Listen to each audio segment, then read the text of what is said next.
Welcome, everyone. Thank you for joining us today. We're really excited today to have two great speakers to talk about ABLE accounts with us. And before they start, I just want to say that we are the Pediatric Epilepsy Surgery Alliance. My name is Audrey Vernick. I'm the Director of Patient and Family Advocacy. And we're really thrilled to have a sponsor for our Power Hours. UCB is now our corporate sponsor. I'm going to let Mary McDirmid, who spoke to us a couple weeks ago, do the introductions and take it away in terms of the rest of the presentation. So welcome Mary and Sarah, who Mary will introduce. Stop share. Awesome. Thank you. All right. You should be able to play. Thank you. Thanks for having us. Of course, this group is I shouldn't say my favorite, but they're absolutely my favorite. So let me start slideshow.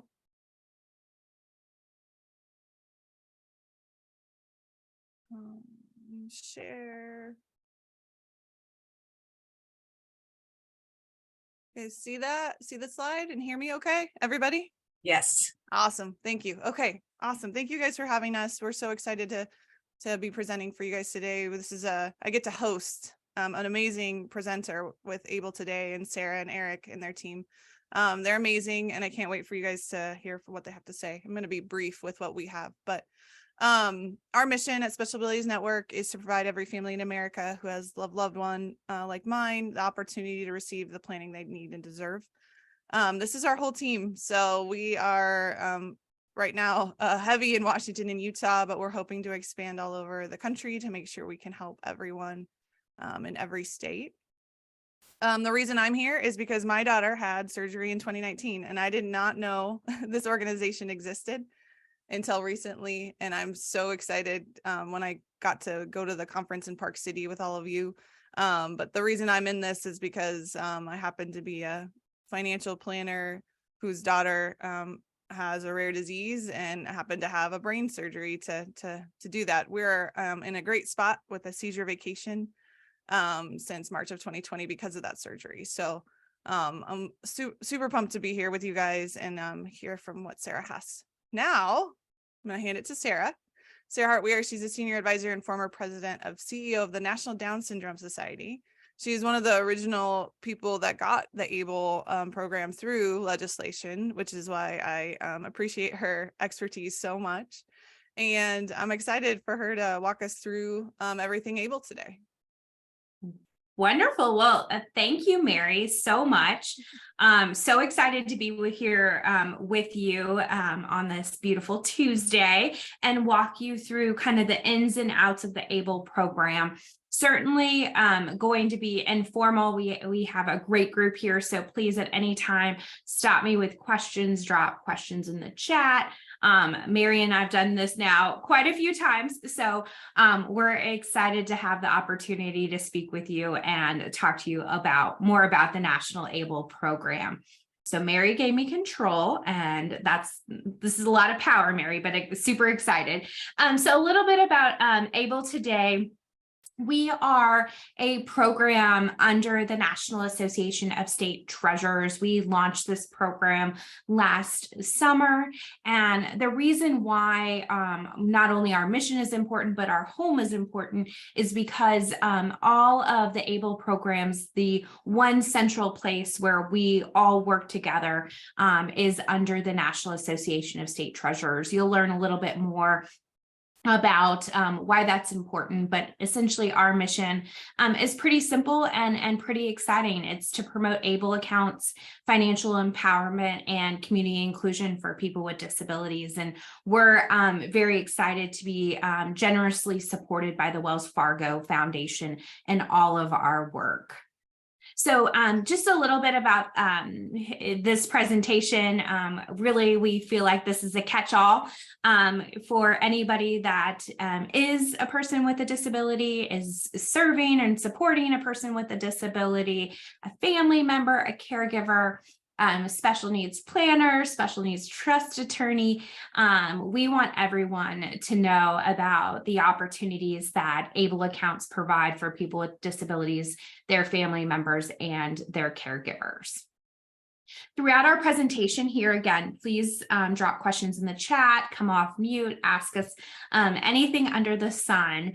You're going to hear about 2 examples. You're going to meet Amanda on the left here, and throughout the course of our presentation, you're going to be hearing about Amanda, her story, and how she utilizes her ABLE account. And then on the right, you'll hear about Dalton and how he uses his ABLE account day in and day out. Just a little bit of background on my 2 friends up here. Amanda happens to have a physical disability, and she is using Medicaid services throughout her life. Amanda's parents are saving for her to go to college, and they are concerned about who will support and care for Amanda when they are no longer here. Of course, like all parents, Amanda's parents want to plan for her future. You're going to hear a little bit about Dalton again. Dalton is an individual that has a developmental disability and is working. He receives SSI, which he uses for his monthly rent payments, and he is saving up to buy and purchase his own home one day. But because of those archaic SSI limits, Dalton cannot save money for a down payment. And he wants to be able to plan for his future, but also keep and maintain his benefits. So we like to say at ABLE Today and through the National ABLE Program, imagine if people with disabilities could do these 3 things on the left side of your screen. Save money in their own names and more than just $2,000. Accumulate your own wealth without losing those benefits or your eligibility for those benefits. Be able to work without having to worry about that spin down that we all hear about. And we feel at ABLE Today, again, with the National ABLE programs, that ABLE accounts make all of these things possible. So what is an ABLE account? Mary alluded to this in her introductory remarks. I have been working on the ABLE Act, which led to the creation of the ABLE program since 2006. This was really a kitchen table idea that came from parents, probably a lot of like the parents we have on the webinar today, just being very frustrated that they couldn't save in the same way for their children at the time with Down syndrome like they could for their other children. And as many things do, one thing led to another, and one of those parents reached out to a neighbor who was a chief of staff to a congressman from Jacksonville, Florida. And that congressman said, "What do you mean you can't save more than $2,000? So this led to a long legislative advocacy effort, 8 years and 4 Congresses to get this across the finish line. But when we did, it was one of the most bipartisan bills of all time. President Obama signed this into law on December 19th, 2014. We had 85% of the entire Congress co-sponsored this bill. I often say from Bernie Sanders to Jim Jordan, that's the breadth of the support that we had on this particular piece of legislation. So ABLE accounts are savings and investment tools built specifically for people with disabilities that allow them to save money without impacting their eligibility for public benefits. And so ABLE is what we actually did when we passed the legislation is we amended section 529 of the US tax code. So again, if you're familiar with the 529 College and University Savings Program, these are 529As or 529 ABLE accounts. And so there's a lot of similarities between the 2 programs, and most of, if not most of the ABLE programs are run out of the state treasurers, hence why I pointed out that our relationship and our partnership with NAST is very important. So ABLE accounts by the numbers. This is a great snapshot of where we are across the country. ABLE is a national program, but run by the states. We have 46 states plus the District of Columbia that are offering ABLE programs. A few of these are in-state programs, meaning only you have to live in that state to open up that ABLE account, and we can go through some of that here momentarily. We actually have new data to report on the right side of your screen. We are currently at 137,000 ABLE accounts with over $1.3 billion in assets under management. So those are our funds that have been saved in the ABLE program really since 2016. This is still a pretty new program. Here at the bottom, you can find a direct link to research your state's ABLE program. I think we have, Mary, a national audience here, so we might get some questions here momentarily about different state programs. But here on our ABLE Today website, we have a robust list of all of the state programs. I'm not going to go through this slide in its entirety here, but you can see about five of many different benefits of opening up an ABLE account here. But the ownership of the ABLE account is very important. ABLE accounts are owned by the person with a disability, and that was important when we were working on the legislation leading up to 2014, because we really wanted individuals with disabilities to have that self-determination to be able to own their own account. Multiple functions, different opportunities for financial empowerment and community inclusion. We'll get to some of those here momentarily. The spin down, ABLE helps you put your SSI monthly check into an ABLE account, and you can avoid that spin down. They're easy to use, and there's different tax-free earnings and deductions, which again, we really strongly encourage you to check out your state's program to find out what tax benefits you might have in the state you live in. Who is eligible? So we get this question a lot. ABLE accounts are for individuals whose disability began before age 26. I always like to say the disability onset occurred before the age of 26. You don't have to be under the age of 26 to open up your ABLE account. You just have to prove that your disability started to occur before that age. I think we have our oldest ABLE account holder, who I believe lives in Maryland, who's in his 90s. So that's pretty exciting. Another important aspect of the ABLE and your eligibility is the disability must be long-term. That means more than 12 months and must cause marked and severe functional limitations. This is the definition that you'll usually see with the SSA definition. You are eligible to receive SSI or SSDI.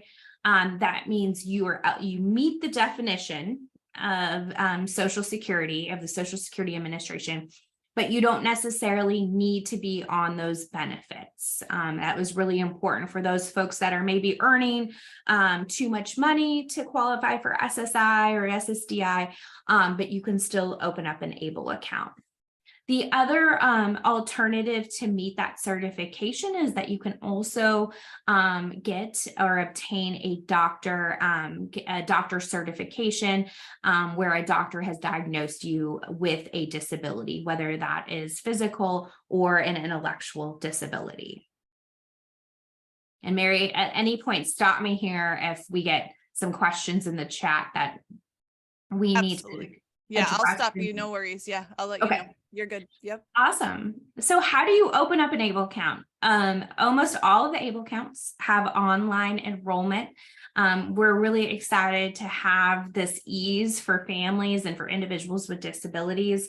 Again, you can find your ABLE program here on this particular website. We'll drop that in the chat here momentarily.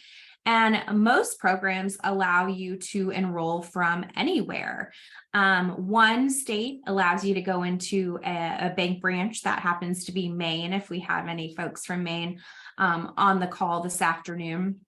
And most states also allow you to submit a paper application if you choose to do that.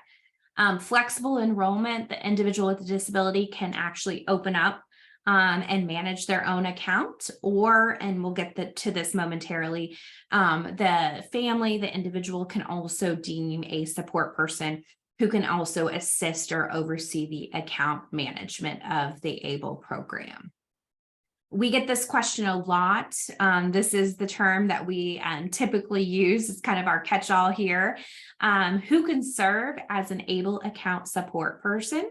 So this can be an individual, or it could be an organization, and supporters can manage multiple accounts at once. We're starting to see a lot of organizations serve more than one person with a disability be able to assist with that account management. This is what we typically call the hierarchy of other individuals that can play a role in one's ABLE account management. So I promised you that you'd hear about my friends, Amanda and Dalton, throughout the course of the presentation. So we're back to Amanda here, and we talked about the ease of enrollment, the opportunity to go online. So Amanda's mom opened up her account online. It took 20 minutes. I can attest to that I have sat around the table with many families that have opened up their ABLE accounts in that short of a time frame and watch them have everything ready to go and have it be a very seamless process. Amanda is listed as the account owner, but her mom is listed as the support person, which we just went over. And because Amanda is a minor right now, Amanda's mom is handling the day-to-day management of the account, including her contributions and withdrawals. So Hey, how Sarah, do you can I stop Yes, you real Sarah. quick? Yeah, Of let's course. answer a couple questions if you don't mind. Of course. I answered, Anne, can an individual have more than one account? You can only have one account per person. Can you establish more than one support person for an ABLE account? Can both parents or other siblings all be designated as a support person on the account? You can deem the hierarchy where you deem the first person and then the next person. That's typically, how it goes. Perfect. And Anne, your question, do ABLE accounts earn interest? That's in a couple slides ahead. We'll get to that one. Thanks for asking. Great question, Anne. Yeah. Thanks, Anne. That's all we got. That's all we got. Okay, perfect. Yeah. Great questions. So getting money into your ABLE account, how do you get those annual contributions into your ABLE account? So ABLE offers a variety of options for getting money into your ABLE account. One is just general banking, everything that we're accustomed to. You can deposit money electronically or by a check. We're going to get to those limits here momentarily, so stay tuned on that. ABLE accounts have multiple different features. Most programs allow payroll deductions. If you are a working adult with a disability or a caregiver or family member and you want to make payroll deductions from your paycheck into an ABLE account, we have all of those forms, depending on the state that you live in, listed on our ABLE Today website. And we also offer e-gifting. So this is pretty exciting. Many families over the years have been told don't put any money in your child's name, birthday checks, Christmas, Hanukkah. And right now with ABLE, we can encourage families to offer the e-gifting features. One particular personal story from Saturday, a dear family friend of ours, we call them Big Patty and Little Patty. Big Patty is the mom, the caregiver. She turned 80 on Saturday. We had a surprise birthday party for her. Her daughter, Little Patty, who's in her late 30s, who happens to have Down syndrome, we celebrated their birthday by doing 80 for 80. So we deposited $80 into Little Patty's ABLE account for her mom's 80th birthday. So a lot of exciting different opportunities to save and encourage family members and friends to also participate in the ABLE process. The other option too, which is super exciting for funding your ABLE account, is that you can actually roll over your money from a traditional 529 college savings account into your 529A or your ABLE account. That was actually a provision that we advocated for post-ABLE And that passed in 2017 for those folks that may get a diagnosis of disability a little later in life, or may become disabled from a physical incident later in life. And so there are no tax consequences for rolling that over from a 529 to an ABLE account. I was going to stop you real quick because that was one of the questions. So Megan, thank you for asking that. The only thing I tell people when we're doing this planning is it does have a limit to how much you can put in. And this is that next slide. So you just have to be aware of the limit when you're rolling it over. Absolutely. Thank you, Mary. Yeah. So how much can you contribute to your ABLE account on a calendar year? So those first two buckets there in white are your calendar year. On an annual basis, you can contribute up to $17,000 into your ABLE account. Those contributions can come from anywhere: family members, friends, siblings, organizations, nonprofits, employers. That is attached to the gift tax rule. So what you'll often see and what we've experienced over the last several years is that number will go up as Congress adjusts the gift tax rule, every year or two. That just went up from 16,000 to 17,000 in 2023. I mentioned that rollover provision. ABLE is not perfect, but we are continually looking for opportunities to improve it. So again, in 2017, when we advocated for the rollover provision that I just mentioned, we also were successful in passing a bill called Able to Work, which allows the working adult with a disability to put their own paycheck up to the federal poverty line, which is $12,880, into their ABLE account beyond what family members and friends can give in that first bucket. So yet another incentive for those individuals that are working to put more money into their ABLE account. Now, those are annual contributions. Let's talk about kind of that balance limit there on that black box. So the average balance limit for ABLE programs is the same limit in states that have the 529 limit. Programs can also have balance limits that differ from state to state.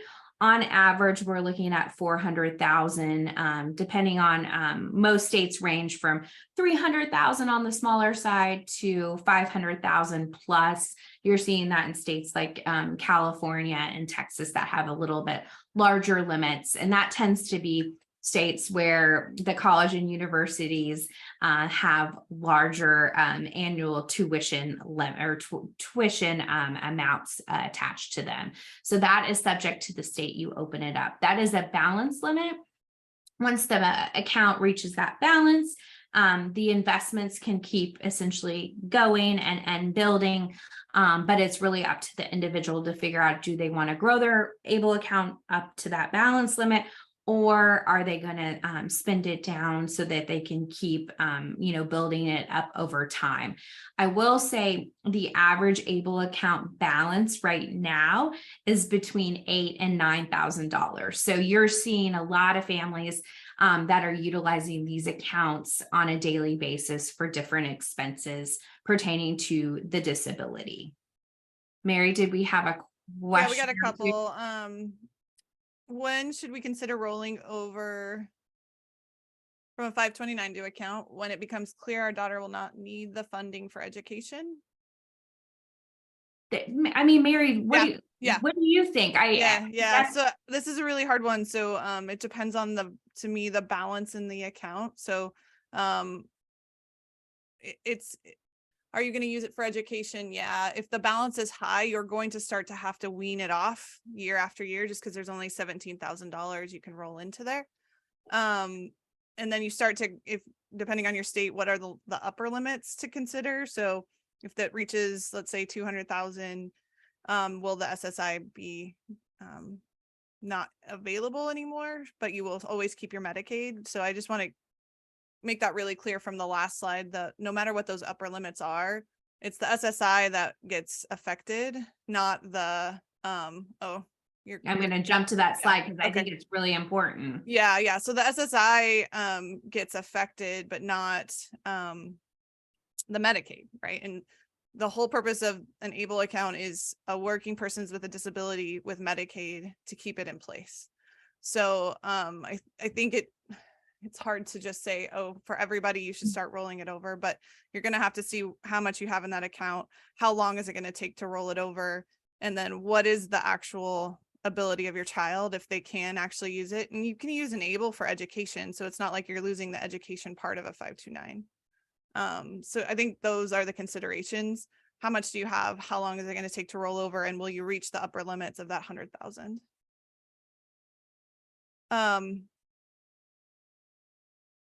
That just started a bunch of questions. So if we have Medicaid, $2,000 plus and a 529 is a disqualification. So Megan, your question is an ABLE account is where you can put funds that SSI doesn't consider it as an asset. Yes. So, I mean, Megan, that is an excellent question. And it was really the whole focus of ABLE to begin with, starting back in 2006. And that was to protect Medicaid eligibility in an ABLE account at all costs. So ABLE accounts really are asset protection accounts, not income. So that's really why it's important for you to maintain that Medicaid eligibility, but, develop and accumulate assets into an ABLE account.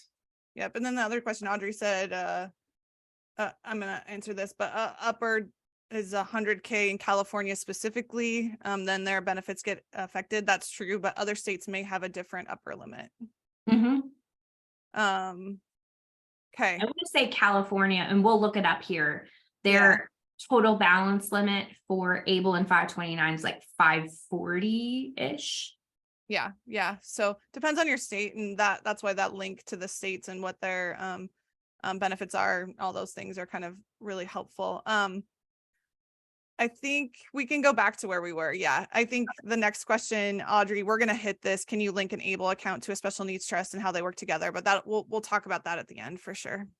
Yes, great question, Audrey. I'm relying on Mary to hit a home run with that one here. That's our great wrap up. And I'm going to fly through these because I think we're getting some great questions here. Annual costs and fees associated with ABLE accounts, as you can see here on the screen, are really, really low. This is kind of a national range because we're talking about all kind of ABLE programs here in a catch-all fashion, range from $0 to $60. The asset-based fees for the investment side of the ABLE equation range from 0 to 0.9%. So very, very low. These will tend to trend down even less than that as the ABLE program grows. And remember, the first account was opened up in June of 2016. So this is still fairly a really new program out there for families. We mentioned that ABLE accounts are checking and savings vehicles. So most ABLE accounts offer multiple places to put your money. This is the investment option kind of side of our presentation. You can pick from one option or spread your money across multiple different options. Again, this is definitely up to the individual and up to the family. As I think it goes without saying, you can choose from checking and savings options, or you can choose from market-based investment options such as stocks and bonds. A lot of the ABLE programs, when you enroll in the program, offer some different, scenarios that you can walk through, and you have the option to pick, more aggressive investment options or more conservative options, and kind of everything in between. This is my favorite slide to talk about because, again, a lot like Megan, your question about protecting Medicaid eligibility, the whole point of advocating for this legislation for many years was to be able to have individuals with disabilities save their own money for expenses related to the disability. And so we refer to these as qualified disability expenses, or QDEs. in the acronym soup world. But what that really means is that the breadth of what you can spend your ABLE account on is very, very broad. We kept these broad when we were drafting the legislation, and luckily Treasury and the IRS helped us keep these broad so that families can really decide how to use the money in your ABLE account day in and day out. So these expenses range from housing, rent, assistive technology, health and wellness. So, anything that maybe your Medicaid or your private healthcare plan doesn't cover, education, legal fees, financial management. I always say that you can use your ABLE account. Should a family be in a position to open up a special needs trust to pay for that financial management of that special needs trust, and then basic everyday living expenses from traveling to for Special Olympics, traveling to conferences for, a particular disability community or advocacy conference, whatever it might be, as long as you can relate it back to the disability, that is a disability qualified expense. I'll stop here, Mary, because I know we always get a couple questions. I got a private daycare question. Yes, absolutely. That was the only one I had in here. Private daycare was up above before we started getting down here, but this by far is my favorite part of the ABLE. Like, we get really restricted in the tools that we can use, and this definition is very broad. So this is awesome. No, and great question. It doesn't need to be a special needs daycare. It's improving the quality of life for your loved one. So it doesn't, whether it's inclusive or, just pertaining to the population, it is a qualified expense. And as I said, the average ABLE account size is between $8,000 and $9,000. So what we're seeing across the country is that family members and individuals are being able to use ABLE accounts for those daily expenses. So I think that's a great example. So how to withdraw money from your ABLE account. Different programs, again, have various options. We always encourage you to check out your in-state ABLE plan first and how it works. But here are 4 just different options up here on the screen, from checkbooks, debit cards, third-party checks, and bank transfers. One scenario I always like to use is that, and I was just in DC presenting at a conference a couple of weeks ago. Some ABLE programs offer a debit card feature, and say the individual with a disability is going on a trip or is going out with friends for the weekend or to Special Olympics. You can authorize a prepaid amount on that debit card, $100, $200, and then allow that individual to utilize that debit card for that trip or for that week or that weekend. So a lot of safeguards are in place with the various programs throughout the country. I'm going to stop you really quick. I got a couple good questions. Given how broad the categories are for expenses, could you give examples of what's not covered? So great question. We tend to go to that safe place, which is as long as the expense is not or is illegal and you can relate it back to the disability, then it is a disability qualified expense. My colleague Eric always gives the scenario of a slice of pizza. You don't see slice of pizza on that list of disability qualified expenses, but if Sam is going out with his buddies after a Special Olympics meet and they happen to have some pizza, that would be an ABLE qualified expense. And then the other question was, are ABLE accounts used only after the individual turns 18, or they can be used before? Great question, Audrey.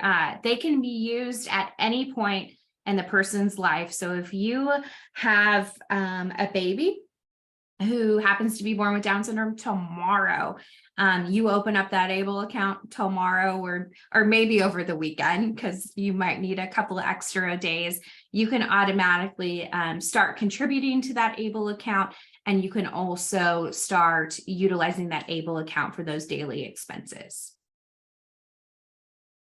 Yeah, I think we're caught up. Oh, wait. Yep. Yeah. Great. Awesome. Thank you. Oh, of course. No, I already popped this slide back on the screen because I think it's an important one, and we were kind of getting some questions here. So there are two what we call special benefits rules with ABLE, and those are impacted by SSI and Medicaid. So we talked a little bit about it, but I call this on the left side of the screen the SSI threshold. So once an ABLE account, the balance goes over $100,000, your SSI eligibility is not impacted, your check is just suspended. This wasn't the perfect scenario of when we were advocating for ABLE, but as we say all along, $100,000 is a lot more than $2,000. And so it's really up to the individual and the family to figure out, what is best. Is it best to maintain that SSI monthly check? Or are you saving for a larger expense that you're going to be utilizing your ABLE account for, maybe an accessible vehicle? We have a lot of couples, which is incredible, that have saved for home ownership and have purchased their own homes out of their ABLE account. Once that asset is purchased and that account goes down under $100,000, your SSI check would be reinstated. The right side of the screen, and Megan already alluded to this and helped us answer this question, your Medicaid eligibility is never impacted no matter what the balance limit is on your ABLE account. And again, this was the whole goal of the advocacy effort behind ABLE, and that was to allow individuals to maintain their Medicaid, their health care, and allow individuals and families to save assets, for their future. So any questions here? Anything, Mary, that you want to add? Yeah, I mean, I always like to talk about, just a little bit, the Medicaid recovery payback still applies to ABLE. So I think in story is a little bit better than maybe most, but I always give the example of if Ruth is 30 and she's working at Mod Pizza and she gets $2,000 in her paycheck, and then she gets $1,000 from SSI, she has $3,000 in her bank account. So she's going to pay us room and board of $500. We're going to put $500 in her ABLE. And let's pretend we do that for years and years and years, and she's 80, let's say. Now there's a balance in that ABLE account, right? So whatever the balance is left over is we can pay out liability that she has in her name specifically, and then also for a funeral, so a burial. And then Medicaid is going to recover the payback out of that. So any first party vehicle out there has a Medicaid payback. It's not like any other vehicle has, but you have to kind of just know the characteristics of the things we have available, and ABLE has a Medicaid payback recovery. So we just got to be aware of it and what that means for you guys when you're using these accounts. Absolutely. Cool. Well, Mary, Yeah, I think okay. it comes to the slide that we promised everybody here at the end. And I have to just thank, Mary and Brady and Tanner and the entire team. This has been a great opportunity and a great partnership for us to educate families about all the tools that are in the toolbox for individuals with disabilities and families all across the country. And so we get this question a lot: what if I already have, or I'm considering a special needs trust? And as we all collectively say, great, these tools can certainly work together. So I'm going to let Mary jump in here and just talk about the opportunities that present itself with special needs trusts and ABLE accounts. Yeah, so I'm going to answer Audrey's question real quick. I'm going to put it in the chat too, but she's in California, they do not have Medicaid payback, I believe. And there are other states that don't. The tricky part with that is you have to be a resident of those states. They don't usually allow out-of-staters to participate in that. So you just want to make sure that if you are in those states, that's awesome, but it's not like I can go open an account in California and then get out of Medicaid payback. So you just have to kind of play within the rules that are out there and look at your state and look at other states that allow you, but it doesn't work like you could jump states and get out of that Medicaid payback. Okay, so how do these work together? So I consider them, you need both. A special needs trust I use kind of as a larger savings. So that's where you can catch most of your estate, let's say larger chunks of money from your estate. An ABLE account, I do try and leverage for people that may be able to work, just because you're going to need that account to move money back and forth. They both have characteristics. None are bad and none of them are good. The question we had before in here is, can they move from one to the other? Now they can only go one way. Monies can only travel one way in this world. So they can travel from a special needs trust to an ABLE, as long as we're talking about a third party special needs trust. So what we want to do is, it kind of relates back to what we were talking about with that Medicaid piece, is if we have a third party special needs trust, means everyone else, but let's use my daughter example, everyone else but Ruth can contribute to the special needs trust. Cool, that's going to be a third party trust. That means those funds will live past Ruth. So there's no Medicaid payback. Those can pass on to other siblings and other family members if we want. The ABLE then we use as a checking. So we can move money from a special needs trust to an ABLE if we need it. Now we still have the $17,000 limit, or if they are working, it's a higher amount that we have to live within, right? So we have to decide how much are we going to put in this trust, or in the trust, and how much should we really start funding the ABLE to make sure all the things are paid for. And then if we need to move, do we have the leverage to move it from one vehicle to the other? That's the dance that we're going to do between all of the accounts. Does that answer the can we have both and how do they work together question?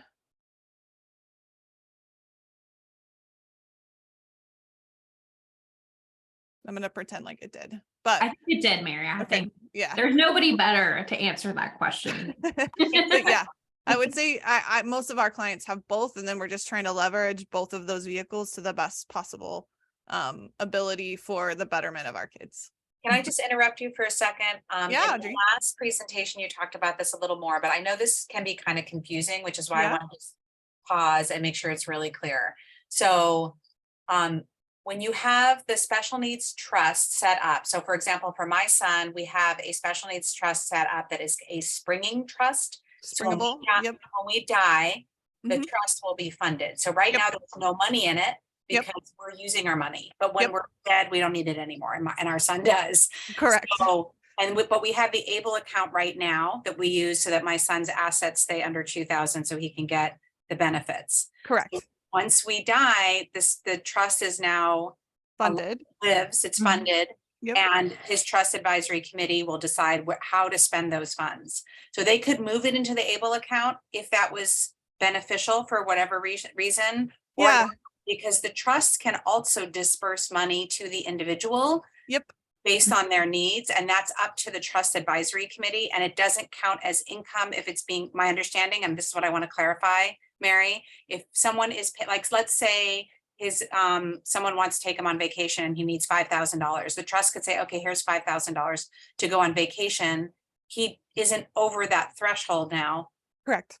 Yeah. So there's two things that we do this for. And so the question comes down to is, why would you move money from a trust to an ABLE? The reasons are, you can't, whatever your trust committee says, there's two things you can't pay for out of a trust, and that's housing and groceries.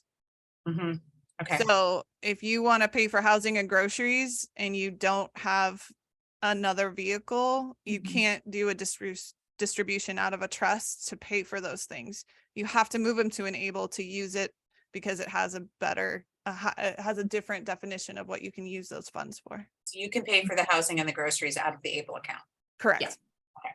That's the reason you would leverage that, because a special needs trust will not pay for housing or groceries. It's written into every trust document. Thank you. Yeah. Great question.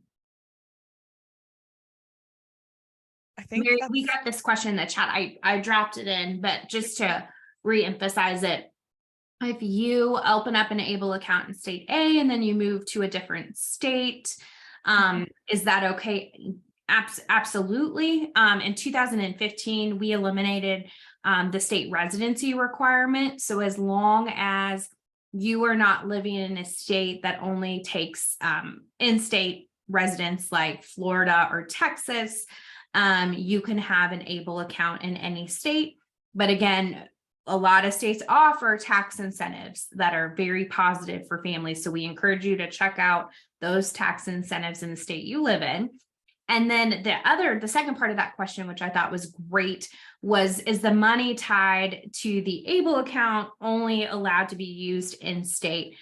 You can utilize, your ABLE account for, any disability qualified expense. It does not matter if it's in your state or not.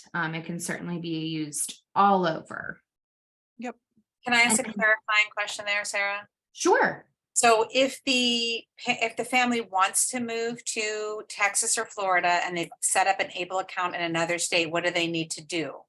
Do they need to close the ABLE account and reopen it in the other state? So you can go ahead and just transfer that over. Okay. We can help you if we need to put you in touch. If you're moving from Washington State to Texas, that's something where Eric and I could help you make sure that the ABLE account administrator or director in Washington communicates with our friend Linda in Texas, and we can help ensure that's a seamless transition. But that is completely a opportunity that ABLE also provides for that state flexibility. Mm-hmm. I love this question, Mary. It actually came in directly to me from Anne, and it's more futuristic. Any possibility that archaic $2,000 will be eliminated? And I hope so. In my lifetime, we have a lot more advocacy to do to address what I call those archaic asset and income limitations in our means tested programs. I hope that we will do that. I think it benefits not only the ABLE program, it benefits more opportunities for financial empowerment and literacy and opportunity for families. But also it's also about dignity and respect. And I think these limits are very outdated. I think they date back to the early 1970s. They have not been updated. So yes, we will get that done. It's certainly something that has to happen. Yeah. This is another great question. Trying to figure out how to leave my life insurance money to my son. He's the youngest, and the older children are young professionals. We want to be sure they are not burdened if we pass sooner than later. What do you recommend? So the ABLE is restricted on how much it can accept. So you can't name out an ABLE as a beneficiary, or you can, but it's just not going to work due to the limit of that 17K only being allowed. So my suggestion is you either do what Audrey did, is have a springable special needs trust set up in your will, and you name out your estate, because that will dictate, your estate will dictate that you want that life insurance to go into that special needs trust. Or if you want to fund a special needs trust now, create the trust now, fund it, and then also put that special needs trust as the beneficiary of your life insurance.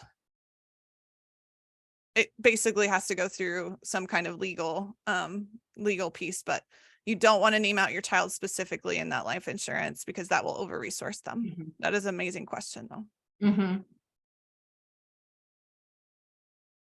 Okay. How are we doing? I think we're doing good. 10 minutes to go. Do you want to keep going, or I don't know? Yeah.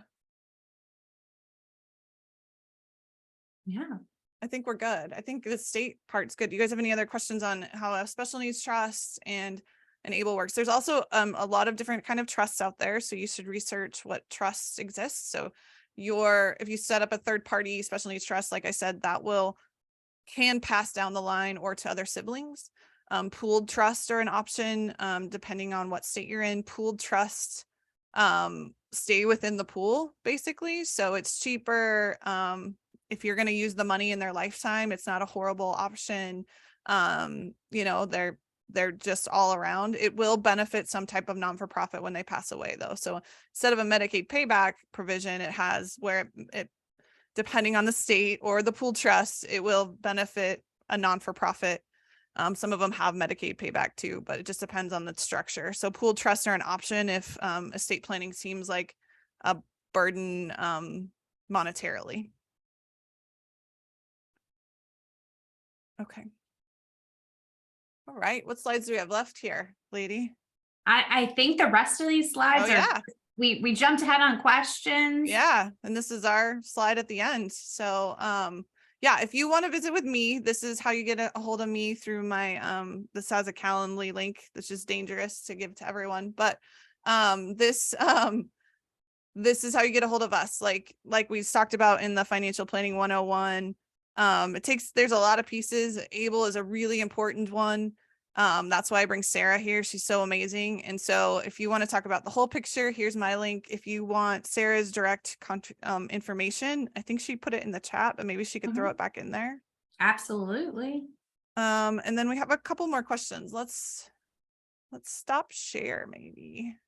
And I'm thinking maybe at this point, I'll say thank you and stop the recording, and then we'll still allow some more questions, but that way people can that's come fine.